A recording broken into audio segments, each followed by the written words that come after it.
The Field of 68 Media Network presents Red is the New Orange, a Syracuse basketball podcast. Vince intercepts a pass, breakaway for the freshman guard, he flies and slams! Aerial assault from Judah Mintz. Looking to go back door to Bell, they get it to a near corner three, knocks it down! Chris Bell, the sharpshooter. Bringing you everything you need to know out of the 315. Up top, Williams surges ahead, up with the right hand and in.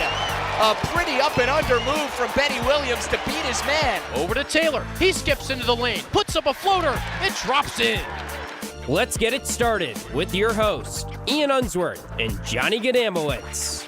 Well, it's bounce back time for Syracuse. After a very disappointing loss to Georgetown last weekend, an even tougher foe awaits.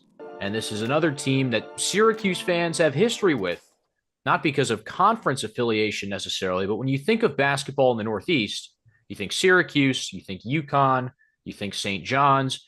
Go a little further down the East Coast, Maryland is someone you commonly run into across the eras of basketball history. Johnny Gadamowitz, we get to see these two match up in the Barclays Center this Saturday, noon tip, ESPN2, inside the home of the Brooklyn Nets.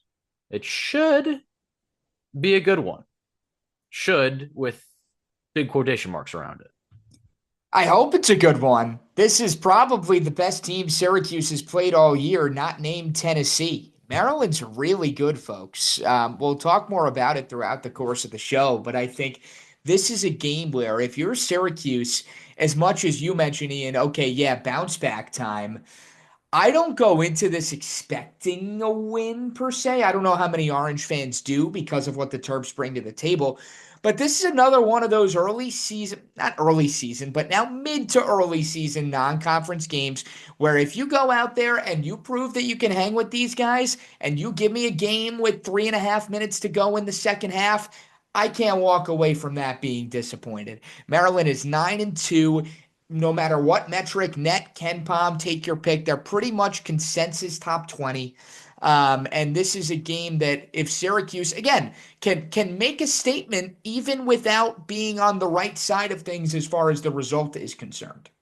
Remember to drop us a follow, F68_Cuse on Twitter, and listen wherever you get your podcasts, Apple, Spotify, Megaphone, etc. And follow the YouTube page, Field of 68 Podcast Network, for all the podcast live streams, ours, and a ton of others, including the ACC Insider, new pod that's dropping this year covering all things Atlantic Coast. Big wins for Maryland in the non-conference thus far. Beat Villanova, beat St. Francis their last time out, put up 111 points against the Red Flash. That's the most since 2005 for Kevin Willard and the Terps. Losses in the non-conference, two notable one, just one, I should say. Marquette, who is a top 5 team, pretty much wherever you look, by 4, and lost to Purdue on the road by 5. And that was coming off a massive smashing, 83-59 over Ohio State. The Big Ten, since it's so large, 18 teams or whatever, they have to play some of these early conference games, while teams like Syracuse have a little bit more breathing room to schedule non-conference opponents in there, because the ACC isn't 18 teams, it's only 16 teams. However warm and fuzzy inside that makes you feel. Can't say that makes me very warm. Not very warm and fuzzy for me. Regardless, Maryland as a team is very solid on both ends. And honestly, better defensively than they are offensively, looking at the advanced analytics. They are 11th in adjusted defensive efficiency. They hold teams to 45% from the field, which is 5% below the national average, and they are going to turn you over. Teams turn it over on almost a quarter of possessions against Maryland. And without J.J. Starling, that could be a problem. I think what really impresses me the most, Ian, is that this is a team that is kind of still figuring it out in a sense. Yeah. Like, their best player is a freshman in center Derek Queen. They're unconventional in that they play two guys that are 6'10" or more, with Queen and Julian Reese, who's an upperclassman, all-conference type. Julian Reese is like guy. 24. Yeah. Old. So they're big. They've got some size. So you look at that through a Syracuse lens. How does Eddie Lampkin go toe-to-toe with those guys? How does Jair Davis hold his own where he might be a little undersized? I don't know. I'm really interested to see what the matchup down low looks like, but don't take those words as this is a Maryland team that only plays inside, because they don't. They've got their shooters. They've got a selfless point guard in Jacoby Gillespie, who is kind of the engine that makes this Terps offense go. So they've got a bunch of dudes. And again, you look at the results so far, only 2 losses to Marquette and Purdue. That is nothing to scoff at all. What I'm interested to see is kind of the weird timing of this game, right? Right around Christmas time, neutral site, Barclays, just as much as Syracuse has an alumni base in Manhattan and the broader New York City area, I'm sure Maryland does too. So how does some of those kind of extenuating circumstances factor in? And does that favor Syracuse more to maybe create a little bit more of an even playing field? Or is it one of these instances where Maryland is just more talented and there's only so much the Orange are going to be able to do? Well, Syracuse has also played at the Barclays Center before. That's true. Think that factors in? I think it does. If you know anything about the Barclays Center, you know that it is, from a perception standpoint, a little weird for basketball. It's very vertical. It's not very horizontal. So from Syracuse players are obviously used to playing in unique basketball venues with the dome. But to answer your question, yeah, sure, it helps, right? They not only have 1, but 2 games under their belt there from Thanksgiving week. I don't know how tangible it is in terms of ways that you could point to where it really directly does benefit them. Yeah. But just from a comfort level, it's got to be somewhat reassuring. Well, shooting is a Maryland topic of interest. The Terps started off the season shooting the 3-ball pretty poorly. Against Manhattan, went 5 of 23 from beyond the arc. Didn't make double-digit threes until their 7th game against Bucknell. So it was a slow start from behind the arc. I mean, it helps when Derek Queen comes into his first collegiate game and gives you 22 rebounds in a double-double. So you have multiple opportunities, and obviously it was no problem against the Jaspers. But this team has really started to heat up, shooting the 3-ball from behind the arc. 12 of 31 against Bucknell, 11 for 23 against Alcorn State. Against Purdue, they make 11, and against St. Francis, they make 15. Was thinking about this, Johnny. Oh, the big matchup might be a trouble. Lampkin maybe can hold his own against Queen, but then maybe Donnie Freeman is playing the 4 against Julian Reese, right? And I think the builds are similar. They're both skinnier guys, both tall and lanky, but Reese has 3-4 years of experience on Freeman. That could be a problem. All right, you bring Jair Davis in, you think that matchup still works pretty well, but it's tough to double Queen because he's such a good post passer that he will find Reese slipping on the other side and drop off a little dime there. I mean, Queen's averaging an assist and a half per game. That's nothing to scoff at. So the passing ability is there, even though it's not necessarily a massive feature of his game like it is Eddie Lampkin's. Queen can put the ball on the floor too. Like, there are highlights of him running coast to coast. He can drive from the outside. I mean, every once in a while, he'll take a 3. He's taken 16 in 11 games. So he's got a bit of everything working for him. I was wondering, as I get back to the original train of thought here, does Syracuse play zone? Probably. You'd think so.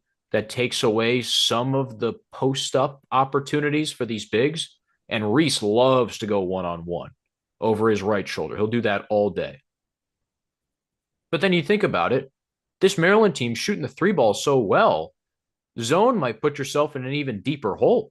And we haven't even brought up the names of arguably their 2 best shooters yet in Rodney Rice and Selton Miguel. The 2 guys that, at least, again, as far as the percentages go, started the year poorly, but have been huge factors why those percentages have taken a drastic turn for the better. Miguel, 24 points against St. Francis, 4 of 6 from behind the arc. Yep. 10 of 13 from the field on fire. Really efficient. And again, those guys both, while they are the shooters, might not even be in the top 2 or 3 players overall on this Maryland squad. Speaks to the talent that Kevin Willard has built with this program. You pose a really interesting question, Ian, because I look at it from a Syracuse standpoint, and it's almost to pick your poison.